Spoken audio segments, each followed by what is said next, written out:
Билим көптүк кылбас, өнөр аздык кылбас. Коомду тарбиялоодогу чоңдордун орду кандай билим менен орду? Чоңдордун орду чоң. Кандай тоскоолдуктар бар билим? Эч кандай тоскоолдук жок. Тоскоолдук адамдын аң сезиминде, башында. Ой, эмне мен окумуштуу болуп кетмек белем. Чет жактан келип эле биз деле баарыңар эле окуткуңар келет. Илим алуунун ошол түйшүгү, кордугу ашып барса мындай 1-2 жылда. Бирок илимсиздиктин кордугу бул дүйнө акырет.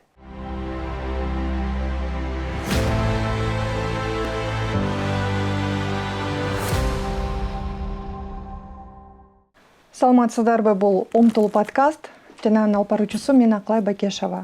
Билим көптүк кылбас, өнөр аздык кылбас.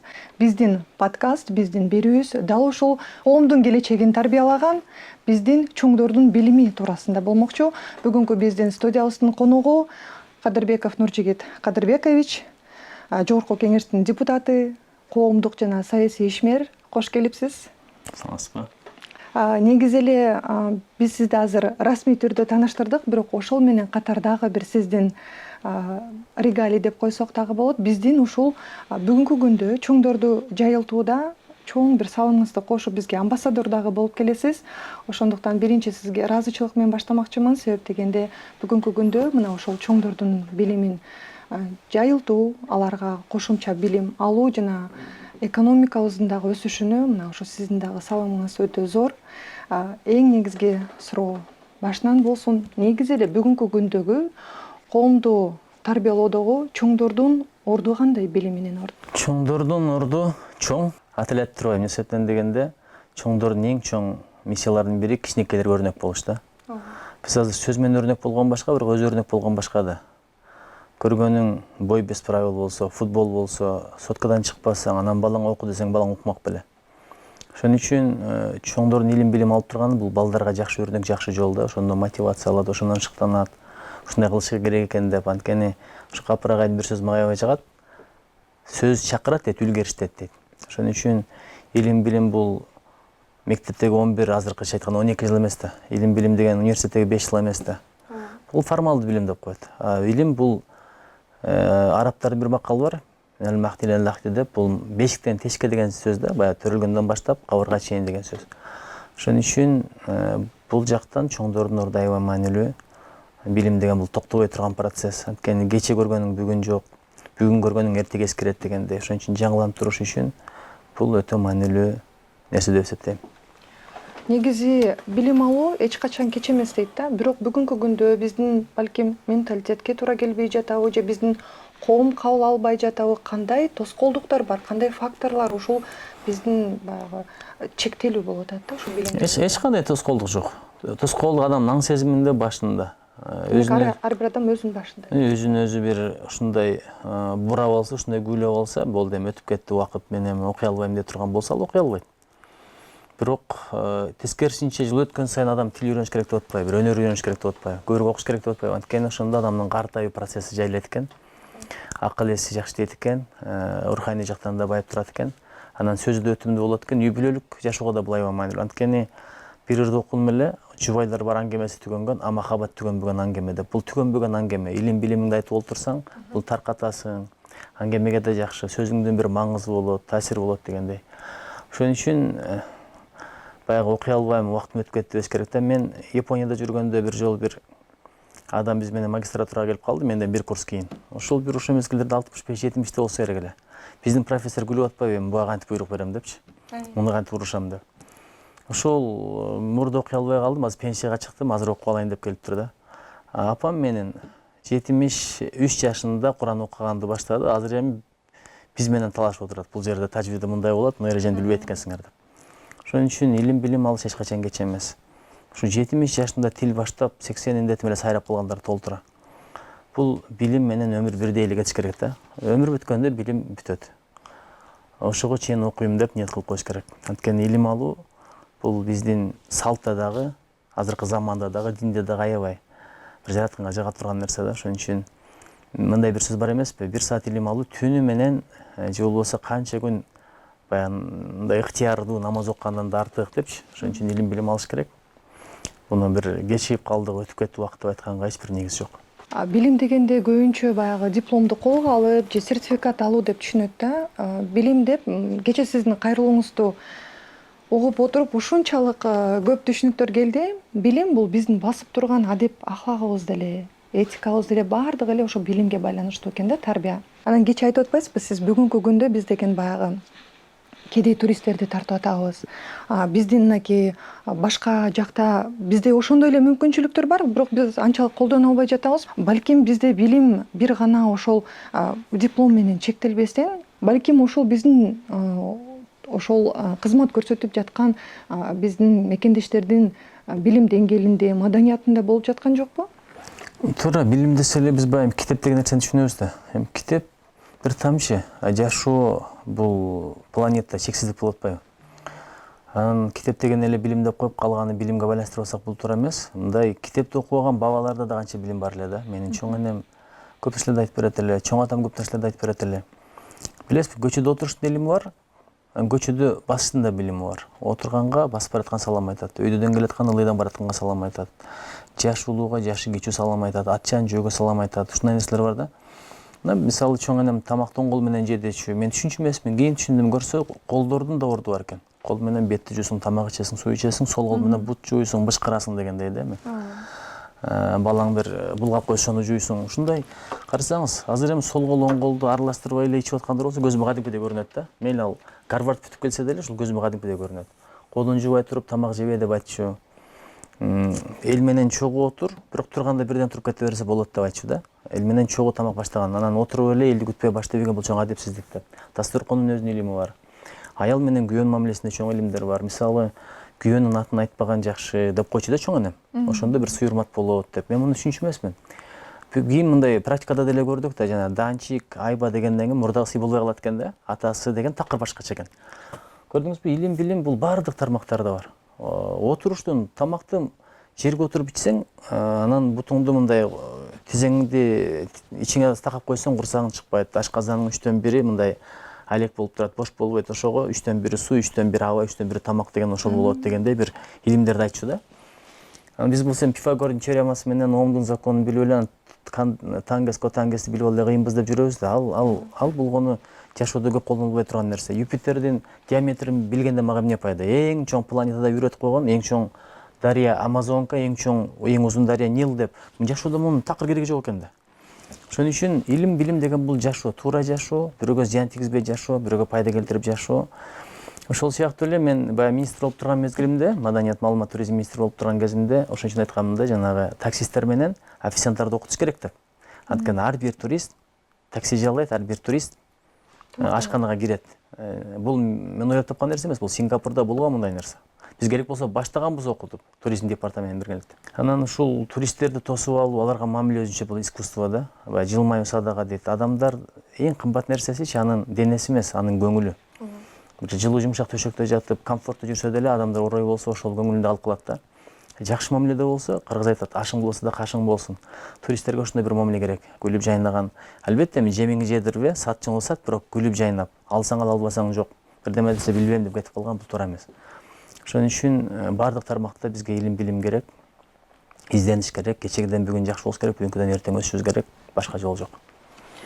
Жакында эле бир практикамда бир айылдагы бир жеңебизге айттык да, окуй албайсызбы, бизде өзүбүздүн долбоордун негизинде бир акысыз окуу болот деле, анан кийин барып окуй албайсызбы десем, ой эмне мен окумуштуу болуп кетмек белем, анан кийин азыр деген ушинтип чет жактан келип эле бизди эле баарыңар эле окуткуңар келет деди да. Анан кийин азыр сиздин сөзүңүзгө таянып, бизде кыргызда негизи бул ата бабабыздан келе жаткан нерсе экен да. Бул ойлойт да, баягы чоңдордун билими бул кечээ эле бизге батыштан келип калды депчи. Бирок сиздин чоң энеңиздин айтымында оң кол менен тамактаныш керек, саламдашуу адеби, бунун бүт бардыгы бул деле билим да. Мисалы, кайненеси келинине келгенде балким тамак ашты туура жасоону, балким кол өнөрчү боюнча бул деле билим деп ойлойм да. Бизде болсо жаман айткым келбейт, бирок уйкуну көбүрөөк жакшы көргөндөйбүз да бизчи. Бүгүнкү күндө коом жакшы кабыл албай жатат да. Сиз мынакей чет жакка көбүрөөк чыгып жүрөсүз, негизи эле чоңдордун билимин жайылтууда айырмачылыгы кандай? Биз эгер уйкуну жакшы көрсөк жакшы эле болмок. Биз уйкуну деле жакшы көрбөйбүз, бирок убагында уктабайбыз да. Мисалы, эми байпагыңды башыңа кийбейсиң да, байпактын орду бут. Ошол сыяктуу түн болуп эсиле турган учур. Европада деле ошондой. Кечки саат 9-да тып-тынч болуп калат. Эртең менен 6-да жашоо кадимкидей бакар-жака.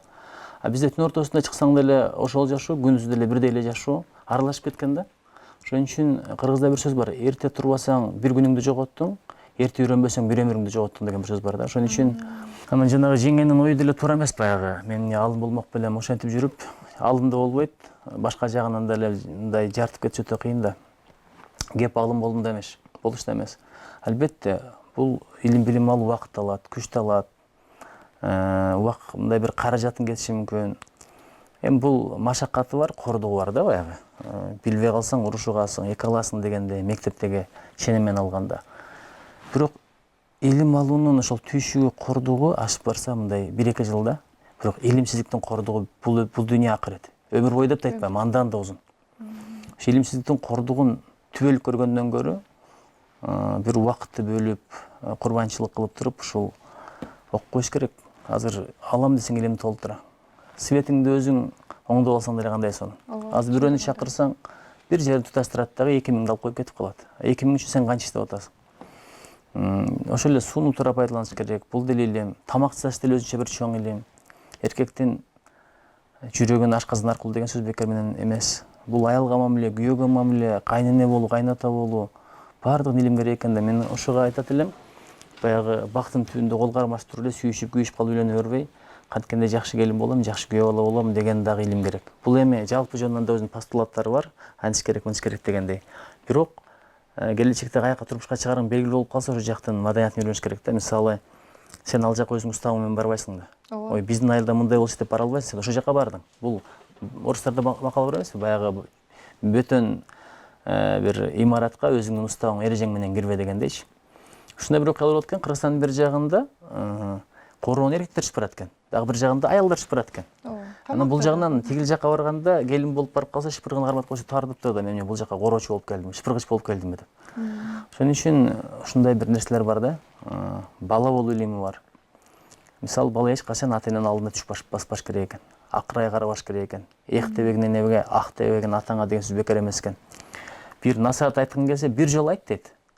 Аны кабыл албай, мурдуңдун райын жөн отурчу деп койсо болду. Экинчи айтпа, аркасынан жоңго дуа тилек кыл дейт да, атам апам ушуну түшүнүп калса экен депчи. Мисалы, арак ичпе десе, баласы айтса, айтат да, сен эмне билесиң, ишиңди кыл. Мен сенин төрөлүшүңө себеп болгом деп коет. Экинчи айтпа дейт да. Анткени сен андан көрө ал сөзүн уга турган кишилер менен мамиле кылып, ошолорго айтып бер. Болбосо аркасынан дуа тилек кыл, кызматыңды кыла бер дейт. Жакшы мамиле кыла берсең, жүрөгү жибип бир күн сөзүңдү өзү угуп калат дегендей бир эрежелерди айтчу да. Ошон үчүн илим деген эми баардык жакта эле илим билим. Ошого жеңеге айтат элем, окусун, эгер алып болсо башка барып окусун. Убактысы да берекелүү өтөт, күйөөсү менен мамилеси да жакшырат. Мындай өзүнө болгон сүйүрматы да артат, балдарына үйрөтчү нерселер пайда болот. Өзгөчө эне медресе деп бекер айтпайт, энелер көп нерсе үйрөнүш керек. Ошол өтөт да. Мына уузчулук ким аркылуу келет? Эне менен. Чомокчулук эне аркылуу келет. Айтматов эгерде айым канапа болбогондо Айтматов болбойт эле, кара кызап болбогондо Айтматов болбойт эле. Ошолордун жомогу, ошолордун өткөн кеткен айтып бергени Айтматов кылды да. Көбүнчө мына ошол баланын акыл эс тутуму энеден берилет. Энелер көбүрөөк билим алыш керек, көбүрөөк издениш керек экен да. Анан кийин жакында эмес, 1 жылдан ашып калды окшойт. Капысынан сиздин апакеңиз менен таанышып калдым. Сизди ошол жарык дүйнөгө жараткан ким экен деп угуп калганыман шыпылдап барып таанышып, Суусар эне менен таанышып калдым. Анан кийин негизи мен өзү көп сүйлөшө бербейм, бирок сиздин апаңыз ушунчалык өзүнө тартып алды окшойт. Көпкө сүйлөшүп отурдук, 2 сааттан да ашып кетти окшойт. Анан кийин мен айтып атам да, Нуржигит байке ушундай. Анан кийин өзүмдүн дагы эркек уулум бар да. Анан кийин багы тарбиядан коркот экенсиң да, багы келечекте жакшы инсан болсун дейсиң. Анан кийин кантип тарбияладыңыз эле, кандай купуяларыңыз бар деп сурасам, айтат, көбүнчө мен иштеп жүргөнмүн, атасы дагы иштеп жүргөн. Анан кийин ушу чоң атасы менен чоң энесинин көбүрөөк таасири бар деп айтып калды да. Негизи эле бүгүнкү күндө жаштар апасын атасынын акыл насаатын укпай кеткендер дагы бар да. Анан кийин сизге ошол чоң энеңиздин, чоң атаңыздын таасири кандай болду? Кыскача кептеп кетсеңиз. Чоң атам аябай мындай нарк билген, санжираны жакшы билген, эс тутум укмуш, куйма кулак киши болчу. Анан мындай бир сырдуу, анан бир сөздүк иши эле. эс тутум аябай жакшы болчу. Чоң эне менен эс тутум андан да жакшы болчу. Чоң энем ушундай байбиче болчу. Кайсыл уyu, кайсыл күнү кандай аба ырайы болуп турганда туулганын бери айтып койчу да. Түкүн Кунажын өткөн жылы июндун 3-үндө баягы жамгыр жаап атканда, таң үрүлбүрүл атканда туулган ушул ошончо болуп калды деп анан таңай калчубуз да. Анан баягы япон магнитофон деп койчумун. Чоң энем бирдемени угуп калса, айтып берсе, өзүн да айтып берчү. Анан эми карыган кемпир деп жанымда шыкырта берет да бирдемелерди. Ошолорду кээрип алып чоң атам айтып берчү, түкөм өтпөдүбү, балам өтпөдүбү деп. Анан экөө эң кымбат бир болот экен да. Аял менен күйөө бири-бири сыйлаш керек экен, жашынан көңүлүн калтырбай. Анткени карыганда эң керек бири-бирине гана болуп калат. Балдары деле келет, бирге тамагын берет, акчасын берет, көңүлүн алат дагы жарым саатан кетип калат. Анан экөө ушу баарлашып отурганда ошолордун сөзүн угуп отурчумун да. Анан булар ушакты сүйлөчү эмес, өткөн кеткенди, тарыхты көп сүйлөчү. Анан биздин үйдө, чоң атамдын үйүндө болуп калдым да. Телевизор жок болчу, ошо телевизордун жок болгону менин бактым да. Азыр эми сотка, телефон, телевизор адамды кыйла буруп кетип атпайбы? Ошо экөөнүн сөзүн угуп, анан радио бар эле, радио угуп, ошол угуу маданиятына бул аябай чоң таасир этет экен. Анан радиодон дагы мындай сон нерселерди көп берчү. Советбек Жумадулов мисалы бир аудио китеп окуп атканда эсимде бар. Кожо жашта ырдап калчу, Эстебес Турсуналиев ырдачу, Гүлсара Момушева деген ушу деже ырдайт эле, Зейнеп Шакиева дегенди айтып калышат эле. Ошолорду угупчу элем. Анан чоң атам чоң эне менен пенсияга чыкканда колдоп калдым да. Иштеген адам, өзүңүз деле иштеп жүрөсүз. Кечинде чарчап каласыз, балаңыздын анча-мынча бир кылыгын көтөрө албай каласыз. Алар эртеден кечке алек болгон мен болчумун да, ушундай бирдемелерди айтып берип, көзүмө көңүлүмдү карап, тойдон эт алганча келип. Кийин ошончолук көнүп калгам, кийин ата энем үйүнө кеткенде деле биз жакын элешет болчубуз. Энем акырын бүкүрөйүп мындай ооруп калган. Акырын келип, барыбыз отурганда кулагыма акырын шыбырап, чоң атаң бирдеме алып келиптир деп камырдан кыл сургандай мен алып барчу да. Анан барсам этти туурап, май сайын коюп, таттуусун коюп, ушу мага карай көрчү да. Анан ошол деле жакшы экен. Чоң ата чоң эне бул атаң апаң билбегенди билет. Бул бир экинчиден убактылар дегенем болот. Үчүнчүдөн аларда бир арман болот турбайбы? Арман кандай? Мен иштеп жүргөн мезгилде балдарыма жакшы мамиле кыла албай калдым деп, ошол каталыктарынан тыянак кылып небереге жакшы мамиле кылат экен да. Ошого айтат, баягы баланы сүйөсүң дейт, бирок неберең үчүн өлгөнгө даяр экенсиң деп бекер айтпайт да. Баланы бөлүп кутуласың, небереден өлүп кутуласың деп ушундай бир жак орой болсо дагы. Анан жашоосунда бир эрмек болдум, кийин жайлоого кошо чыкчу элем. Баардыгы жайлоого чыдабай, телевизор көрөм деп кетип калганда мен жанында калат элем. Мен деле көргүм келчү, бирок көңүлүн ойлочу элем да. Анан бир жолу түшүмдө чоң энем өлүп калса, аябай кайгыргам да. Ушундай кайгыргамын, бир каймал түш экен, биринчи чоң атам кетти. Ошон үчүн баягы чоң атам кеткенде өзү бир 100гө жакындап кетти. Ушундай бир кабыргам эңшерилген да. Эми баарыбыз кетебиз. Бул да кетпеген эч ким жок бул дүйнөдө. Өлүмгө даярданыш да илим керек болсо.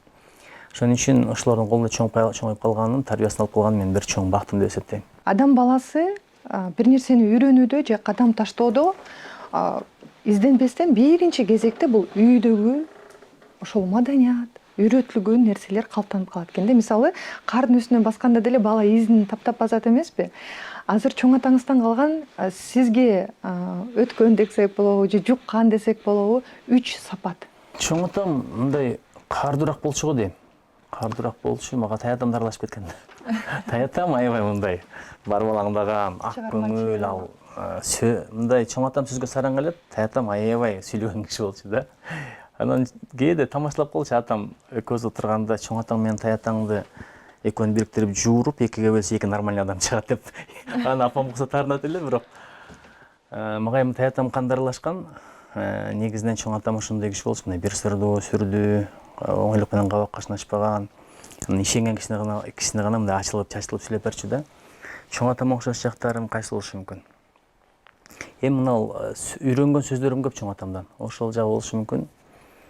Анан чоң атам устачылыгы бар эле, мен анча деле мындай теше, кетменге анча деле жакын эмесмин. Өзү бала кезде аябай эле кара жумуш кылып чоңойдум, бирок эми 17 жашынан бери шаар болуп калбадым ба. Анан өңүмдү окшош дечү чоң атам. Чоң энем айтчу да, эң окшош чоң атама ким десем, сен, анан сенин атаң деп айтчу да, укум тукумунан эң окшош экөөңсүңөр деп. Бирок чоң атам мындай өзүнө аябай ишенчилүү да. Кээде мен күлчүмүн отуруп, атаңдан көрө мен ушуну угурамда аябай чырайлуу болчумун да десе, биякта отуруп алып бүлкүлдөп күлчүмүн. Эми баягы жаш өткөн сайын адам ошентип калабы же. Демек өзүнө ишенген да, өзүнө ишенген. Мындай өзүнө ишенген жагы бар болчу. Анан чоң атам мындай жаманды эч тарткыча чокага 5 тарт деп ушундай киши эле да. Мен мындай адамдар урушуп кетпесе экен деп мамилелер бузулуп кетпесе экен деп тилеп турам. А чоң атам антип отурбайт эле. Адамга бир-эки түшүндүрөт эле, болбосо тарс дегенде чечкиндүү мамиле кылып коет эле, кээде ыңгайсыз абалда калат элем. Анан чоң атам аябай такыба болчу, аябай намазкан киши болчу, союздун учурунда деле. Дарасыз жүрбөйт болчу. Мен эң кызыгы ушу ооруп жатып калды акыркы күндөрү. Оорунан козголо албайт. Анан мен жанында дежурствода калдым, эми эмне болот деп отурабыз да бардыгыбыз. Ошондо мындай ишара кылды, ордунан тургуздум. Анан эмне кылат экен десем, колу мындай кылды. Суу дегенге эле араң жарады да, десем эптеп, септеп дарата алды. Анан селдесин кийгиздирди. Жайнамазды жайдырды. Канча күндөн бери анан сүйүнүп аттык. Чоң атам жакшы болду экен, жакшы болуп калган турбайбы деп. Анан туруп, анан таяп турдум. 2 рекет намаз окуп барып жатты да ошо бойдон узап кетти. Ошондой тилеги бар эле да, намаз менен кетсем экен, дарат менен кетсем экен деп. Чоң атам ошондой киши болчу. Анан ошо карыганда да дайыма китеп окутат эле. Өзү окуйт эле. Анан өзү кыйналбасын деп мен окуп берет болчумун. Эң жакшы бир сыпаты бар эле, окуган китеп өзүндө калбайт эле, бирөөгө айтып берет эле. Таң калыштуусу, китепти кандай окуп берсем, ар бир бетин эстеп калып ошону айтып берет эле. Каармандарды, образдарды, окуяларды аралаштырып ийбей, чалкештештирип ийбей, ирети менен ушундай сонун айтып берет болчу. Жазуучулук акын жагыңыздан да ошо чоң ата жагыңыздан келсе керек э? Чоң атамда балким бар болгонго дейм. Анткени чоң атам бир жолу мага бир ыр жазып берем деп калды. Биз жаш кездерде гана эле деп. Анан кечинде чоң атам, апам болуп чогуу чай ичип атканда, чоң ата баягы ырыңыз жазып бербейсизби десем, мен ушундай жаман көрүп карады. Кайсылыр деп койду дагы. Анан атам менен апам кеткенден кийин эмне айланайын, атаң менен апаң көз чайтасың да алжып калыптыр дебейби караганда ыр жазып. Деп эмнегедир ошондой деген да баягы. Ыр жазып берем деп ошондой капы болуп туруп анан кийин жазып берген. Көрсө бир ак жайнак деген ыр экен да. Мен комуз ойногонду көрүп ушуну ырдап жүрсө деген экен. Анан олдо жайнак күжөн билги, опсуз күйдүн билдиңби деген бир саптар эсимде калган. Бирок мен аны бир толук деле жаттап кийин ырдабадым.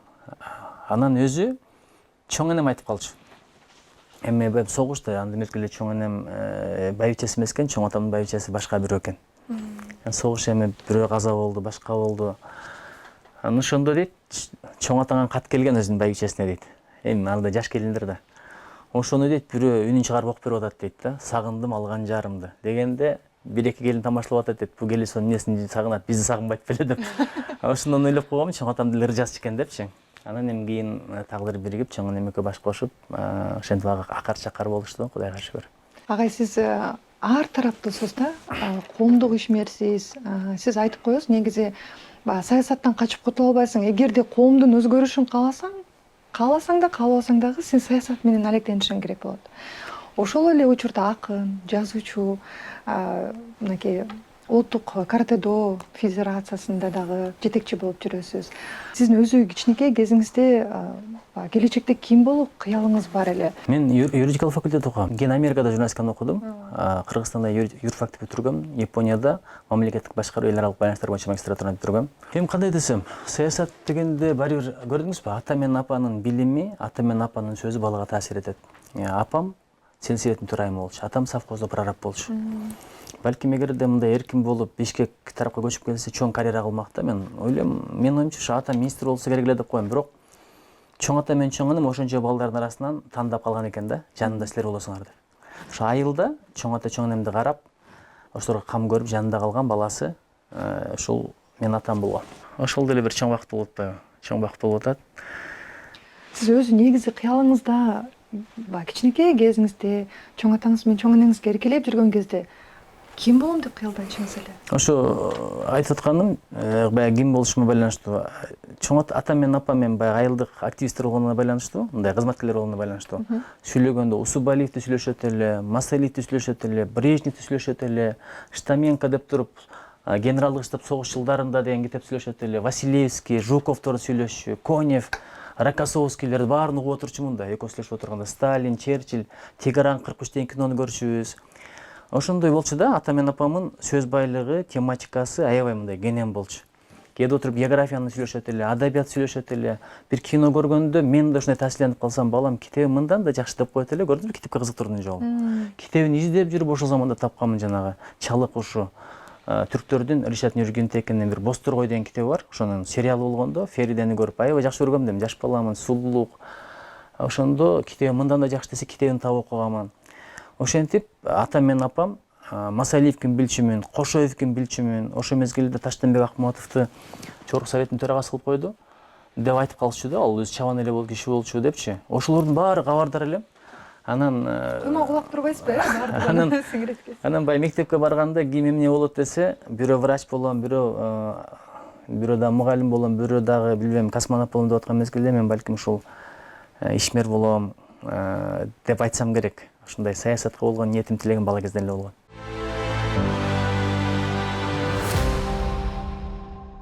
Бизде кыргыз эле балдары, кыздары, жаштар көбүнчө кыргыз тилибизди ушунчалык баягы катуу айтышым мүмкүн, тееп аткандай сезилет да. Мисалы, өзү кыргызча сүйлөйт, орусчасы болсо акцент менен эптеп кыргыз байкеге «Остановите, пожалуйста» деп айткан учурлар бар. Же болбосо эки кыргыз туруп алып орусча сүйлөшкөн учурлар бар да. Анан мен ойлойм, бүгүнкү күндө мисалы чоңдордун билими дегенде биз эң биринчи эне тилибизге кайрылышыбыз керекпи депчи. Анан ошо кыргыз тилибиздин, эне тилибиздин бүгүнкү күндөгү абалы кандай? Ушул абалга жетип калганыбыздын себеби эмне? Майрамбек Осмонов ушуну айтып берди эле. Көрүнүп турат дейт, айылдан эле калганса. «Остановите, пожалуйста» дейт. Анан «Возьмите сдачи» десе, я уже возьмила деп койду дейт. Эми кандай десем, ушул аң сезимге бул сиңген нерсе оңойлук менен чыкпайт экен да. Биз бала кезде кыргыз билими жок эле, илими жок эле, жапай болуп жүргөн, кечээ революция болуп, орустар бизди адам кылды дегенди сабакта эле айтып берет эле мугалимдер. Ошол нерсе сиңген, ошол нерсе дагы эле чыга элек. Мындай азыр деле башка тилде сүйлөшсө сабаттуу, ошол кыйын. Анан кыргызча сүйлөсө бул андай деле эмес да, бир провинциал, бул бир артта калгандай эле көрүнөт да. Ушул туура эмес. Мисалы мен кечээ Грузияга жакында барып келдик. Улан экөөбүз барып келгенбиз. Ошол жакта айтып берди мен Арчил Кукаладзе деген досум. 79-жылы орус тилин мамлекеттик тил кылабыз деди. Болсо Союздун күчөп турган учуру. Ошондо бүт интеллигенциясы, жашы, карысы, колхоздоглордон бери чыгып дейт, каршылык көрсөтүп, акыры Брежнев айткан экен, жөн койгулачы деп. Эми өзүнүн тилин сүйгөн бул улуучулдук эмес, өзүңдүн тилиң сенин аманатың да. Кыргыз тилине кыргыздан башка ким күйөт? Албетте бил, англисче бил, французча бил, түркчө бил, күртчө бил, билбейм, кытайча бил, корейче бил, японча бил, урдуча сүйлө, хиндиче сүйлө, өзбекче, татарча бил, бирок эне тилиңди унутуштун эсебинен эмес да. Азыр эми короодо деле сүйлөйт, балдар орусча сүйлөйт, жаш балдар. Анан балам кыргызча билесиң, эчтен коркосуң. Атасы апасы келип, какой твой собачье делается, эмне дейсиң? Ошон үчүн кечээ ушундай күйүп сүйлөдү Надырбек Алымбеков жаштар менен жолугушууда. Тил сакталса эл сакталат деди. Тил сакталса жолубуз оңолуп кетет деди. Ошон үчүн бул ойлоно турган маселе. Эгер тил сактала берсе болду, бизде элдер толтура өңү биздей. Алтайлыктарды карагыла, хакастарды карагыла. Өңү биздей, бирок аттары Анна Петровна, Иван Сергеевич болуп калган. Кабы калат, маңызы жок. Кудай ошондон сактасын. Азыр мигранттар толтура. Алардын акчасын алып атабыз, бирок балдары тилди билбей калды да, маданиятты билбей калды. Оптом биз элди жоготуп атабыз да. Бул мен маданий геноцид деп айтат элем. Анан өзүңдүн тилиңди жактап сүйлөп койсоң эле улутчул, мындай артта калган, тар ойлонгон дегендерге мен түшүнбөйм. Эми биздин спикер кээде ушул жөнүндө катуу айтып коюп атат, анан эле аркасынан аябай сөккөндөр көбөйөт да. Өзүңдүн тилиңди өзүң сүйбөсөң, өзүң сактабасаң, бирок бул деген бир эле кыргызча менен жашайлы деген сөз эмес. Бирок тилди аябай сакташ керек. Тилди сиз деле билбейсиз кыргызчаны, мен деле билбейм. Чөңөр эмне экенин азыр көбү билбейт. Чөңөр эмне десем билеби? Учан тала десем билеби? Үйдүн кырбуусу деген эмне экенин көбү билбейт мисалы. Сөздөр толтура. Төлөгөн Касымбековдун сынган кылычын бир 10 бет окугандан түшүнөсүң билбегениңди. Манасты 70 бет оку, ошондо түшүнөсүң канча сөздөрдү билбегениңди. Анан эптеп-септеп аз-маз сөздөрдү пайдаланып жүрөбүз. Бул активдүү сөз запасы деп коет. Пассивдүүлөр толтура. Ошон үчүн кыргыздын тилин жандантыш керек, гүлдөтүш керек. Анан кыргыздын тили манастан башка, жомоктон башка эчтекеге жарабайт деген нерседен кетишибиз керек да. Япондорду караңыз, биздикин деле тили бар, бирок ошол тили менен физикадан канча Нобель сыйлыгы чыкты. Өздөрүнүн тилинде эле окушат алар. Бирок канча деңгээлге жетип атат, ошондой бир тилге мамиле кылыш керек деп эсептейм. Агай, мен ойлойм да, ушул азыр эне тили жөнүндө козгоп калдык. Чын эле бүгүнкү күндө бул эң бир орчундуу маселелердин бири да. Анан былтырлары окшойт бир кино көрдүм, казак киносун көрдүм. Анан кийин ушул абакта жаткан бир орус бала бар экен, анан казактар чогулуп, анан кийин комуз ойнотса, кана домбураңды берчи, мен өлөң айтам деп атпайбы, орусча. Анан баардыгы карап, сен эмне казакча билесиңби деп атпайбы. Ошентсе, мен казакмын го, мен орус болсом да менин мекеним казак. Мен казакча ырдаймын, казакча сүйлөмөк түгүл, мен өлөң айтам деп тур, анан ошол жерден казакча ырдап кирсе болобу. Анан ошондо мен билдим, негизи кино бул баягы 90 жылдарда чагылдырган бир кино экен да. Анан кийин ошол жерде дагы баягы маңызында бул ойлойм да, балким бул мамлекеттик буйрутма болушу мүмкүн. Балким ошол Руслан Акунга окшогон жакшы биздин продюсер, режиссерлор болушу мүмкүн, сценаристтерчи. Анан кийин ошондой болсо дагы мен ойлойм, казак тилинин деңгээлин таптакыр башкача деңгээлде көтөрдү. Мына ошол эле жаштар көрүшөт да, бул деген баягы анча мынча согуш, замандын бир чагылдырылган кино экен. Бирок ошол казакты көрүп, мага ушунчалык таасир калтырды да. Анан мен ойлоп атам, балким бүгүнкү күндө мисалы сиздерде мүмкүнчүлүк барбы? Ошол эле Руслан Акунбу же башка режиссер, продюсерлер мененби кыргыз тилин башка деңгээлге чыгаруу, сыйлоо, урматтоо. Биздин жогорку кеңештин депутатынын төрагасы дагы айтып кетет, сиз айтып атпайсызбы? Кыргыз тилге көбүрөөк басым жасайт депчи, балким орой түзмө түз айтпастан, балким кыйыртып сүйлөп ушул биздин негизи тил саясатын айтпай эле кала бериш керек. Анткени айтсаң эле геосаясат деген бар, башкача карагандар чыгат экен. Бирок билесизби, Тооронбек Садырбаев ал бекер айтып калыптыр да, кыргыздын кыргыздан өткөн душманы жок депчи. Сиз ушу тил саясатын, тил маселесин айтсаңыз, башка улуттар сүйлөбөйт деле. Кыргыздар эле өздөрүн өздөрү тебелеп жатып калат. Ар кимдин өзүнүн эрки, сен ушинтип жүрө бересиң, орто кылым тиги бу дегендей бир ойлорду айтыпчы. Бул ошон үчүн бир тилге мамиле ата менен апада өзгөрүш керек да. Балага эмне үйрөтсөң, ошо менен кете берет. Азыркы заманда соц тармактар бар, соц чөйрө бар. Ушул жака кирип, айылда орусча акценти жок сүйлөп тили чыккан балдар бар. Биз кого что деп баштаганбыз, туурабы? Родина моя деп. Китеп менен мугалимдерибиз эле араң сүйлөчү. Айылда бир дагы орус тилдүү адам болбосо. Бирок азыркылар ошол эле менин айылымда кичинекей балдар менен сүйлөшсөң, грамматикасы, окончание деп коет го, ошонусу, тыбыштары, произношение, укмуш, таң каласың. Көрсө, контент бар экен да. Ошон үчүн ал медиа тармагындагылар дагы бир жакшы контенттерди иштеп чыгыш керек да. Мына Дибелионс чыгып атат, бирок алардын контенти эле башка тилде болуп атат да. Анан эгерде ушул багытта бир чындап азыр тилге күйгөн көп, бирок иш кылгандар аз да. Акыл айткандар толтура. Ошон үчүн бул бир комплекс иш болуш керек. Жаш балдарга контент бул өтө маанилүү. Анан ата менен апа баласына жомок айткандар барбы? Мен өткөндө кыз менен сүйлөшүп отурсам, ата нөшөр деген эмне дейт? Ливен десем түшүндү, ошолбу деп. Анан азыр айылда жүрөт, мен апасынан сурандым, баягы чөптөрдү тааныштыр, бул партаң, бул ат кулак, бул жалбыз, бул ошол эле какым, бул болсо жанагы бака жалбырак, миң тамыр дегендердин баарын үйрөтө берчи депчи. Тил деген бул жөн эле тил эмес, бул география, бул фольклор, бул тарых, бул санжыра, бул бабалардын наркы. Тилди жоготсок биз, Кудай сактасын, данекти жоготуп калабыз. Бул үчүн өтө катуу иштеш керек. Демек бүгүнкү күндө биздин Гапар агайдын салымы өтө чоң деп ойлойм. Гапар агайдын 3 китебин байма-бай окучу болдум. Жанагы айтып коет эмеспи? Алдыда справочник болуш керек депчи. Ошондой эле Акыл эс маданият деген китебин мен астыма коюп алдым. Себеп дегенде көп учурда биз өзүбүз ката кетирет экенбиз да. Анан эмнеге биздин бүгүнкү күндө долбоорубуздагы ушул аймактардабы же шаар жергесиндеби ушул чоңдордун билимин жайылтууда эң бир чоң кадамдарды ташташ керек деп биз дагы сиздерге дагы сунушубузду киргиздик. Сиздер колдоо көрсөтүп бүгүнкү күндө мен ойлойм, бул негизи чоңдордун билимин жайылтуу 22 жыл мурун келген экен да. Бирок акыркы мынакей 2 жылда ушул кичине болсо дагы бир кандайдыр бир таасир калтырып баштады да. Анан кийин ушул ата-энелердин мектебин дагы кошумча биз кантип жайлуу мүмкүнчүлүгү бар. Жана кандай тоскоолдуктар бар деп жана сиз айтканда сиз жок деп атпайсызбы? Бирок ошол эле учурда балким мынакей чет жактагы тажрыйба, Грузияга барып келдим деп атасыз, ушул чоңдордун билимин жайылтуу боюнча. Алардын тажрыйбасын бизде колдонууга мүмкүнбү? Азыр мынакей агайдын сабактары аймактарда өтүлүп атат. Андан тышкары маданият, адеп сабактарын, чоңдордун билимин жогорулатуу боюнча дагы биз кандай чет жактагы тажрыйбаны колдонсок болот? Көрүш керек, анан копияга алып келип коюш керек. Бул кыйын эле нерсе эмес. Мындай тартынбаш керек да, туурагандан, эгер жакшы бир өрнөк боло турган болсо, анан өзүбүздөгү жакшы ойлорду, мисалы ошол Гапар агайдын өзүнүн методикасы бар.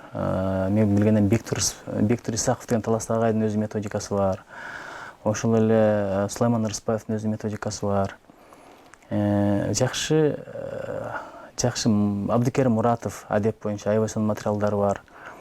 баары курама темир курч болот. Бирөөнүн моделин алып, дагы иликтеп көрүп, ал моделди өнүктүрүп, кошуп, ташып, мындай өстүрө бериш керек да.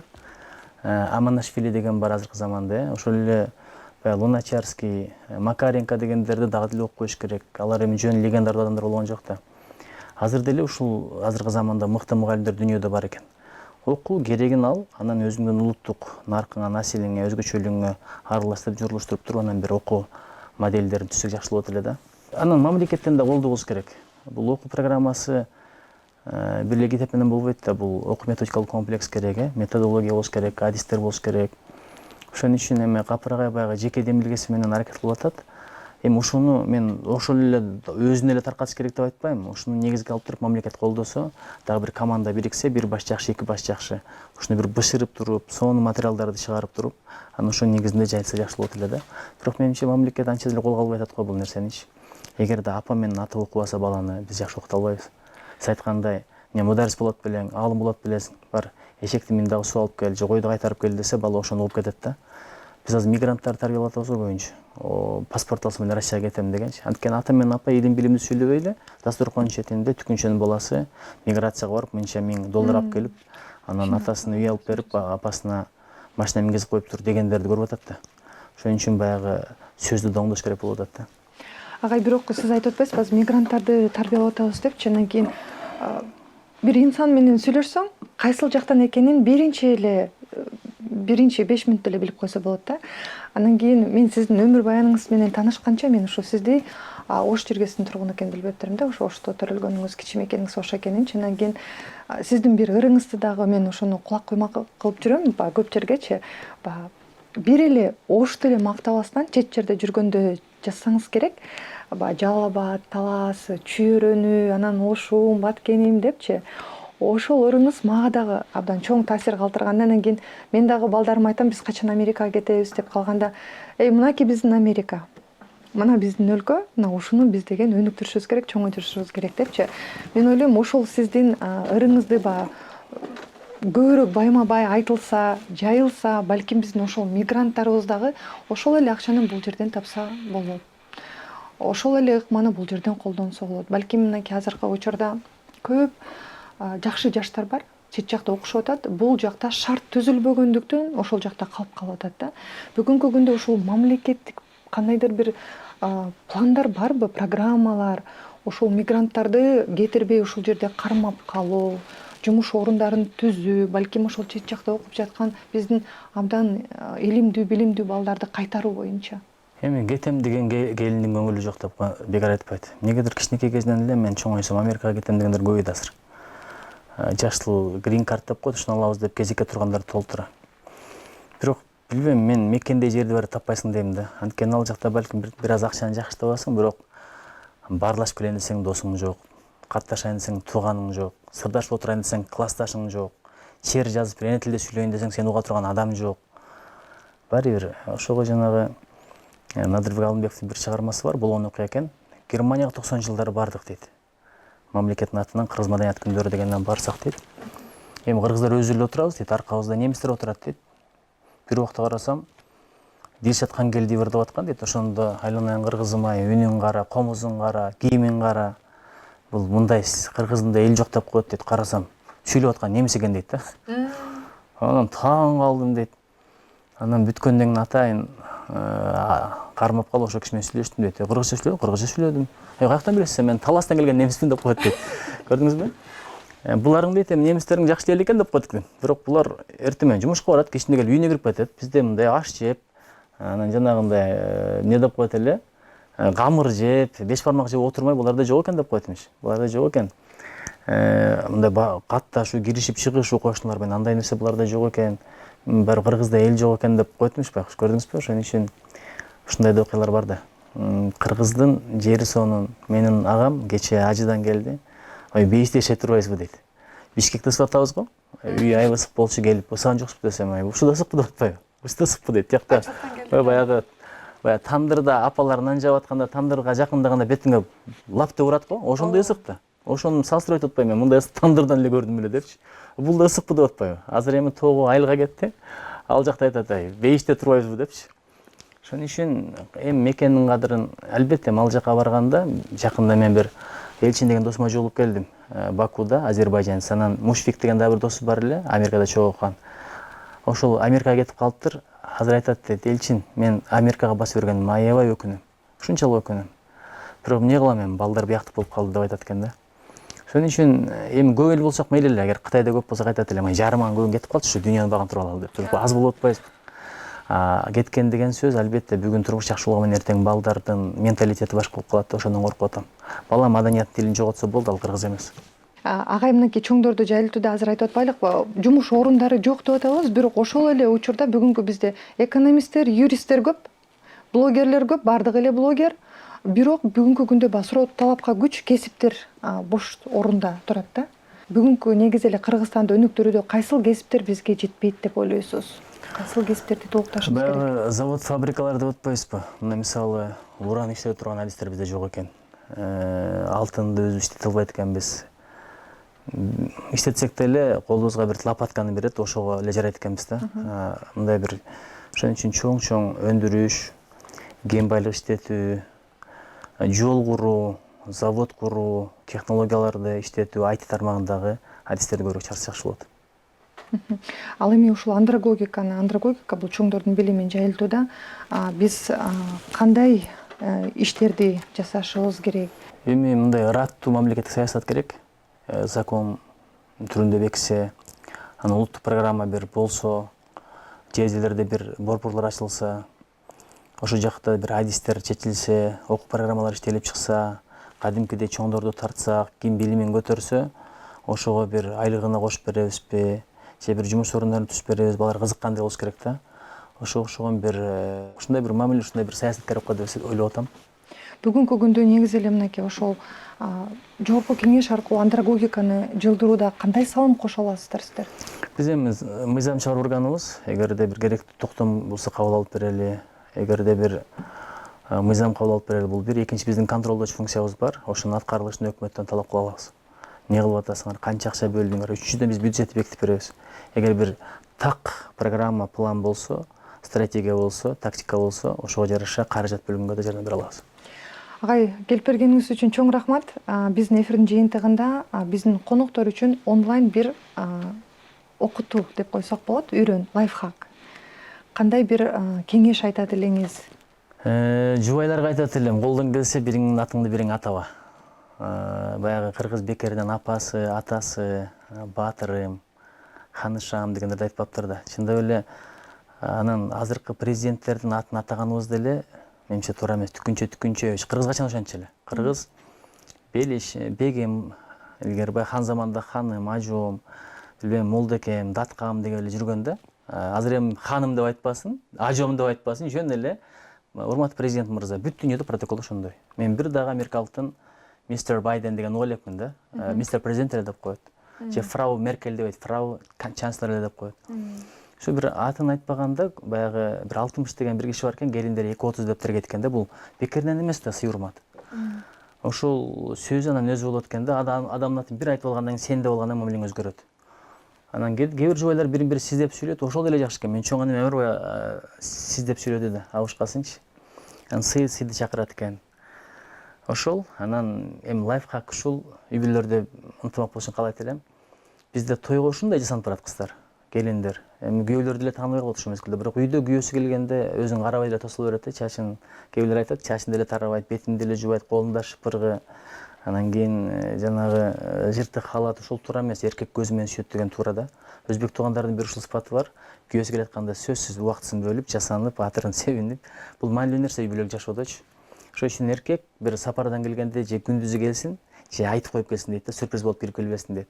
Бет башына бир маска коюп жатса, бадыраңдарды кесип алып жатса, ошол нерсе көңүлгө сиңип калса, мындай мамилеге таасир этет деп коет. Ошол эми ынтымак бололу. Сизге чоң рахмат келип бергениңиз үчүн. Биздин студиябыздын коногу саясий коомдук ишмер, жогорку кеңештин депутаты Кадырбеков Нуржигит Кадырбекович болду. Келип бергениңиз үчүн терең ыраазычылык билдиребиз. Бүгүнкү күндө мына ушул чоңдордун билимин жайылтууда бизге амбассадор болуп, жана ошондой эле коомдогу келечектеги коомду тарбиялоодо чоң салым кошуп келе жаткан мырзага терең ыраазычылык билдиребиз. Бул Умтул подкаст болду. Билим көптүк кылбайт, өнөр аздык кылбайт. Кызматта Акылай Байкешова болду. Саламатта калыңыздар.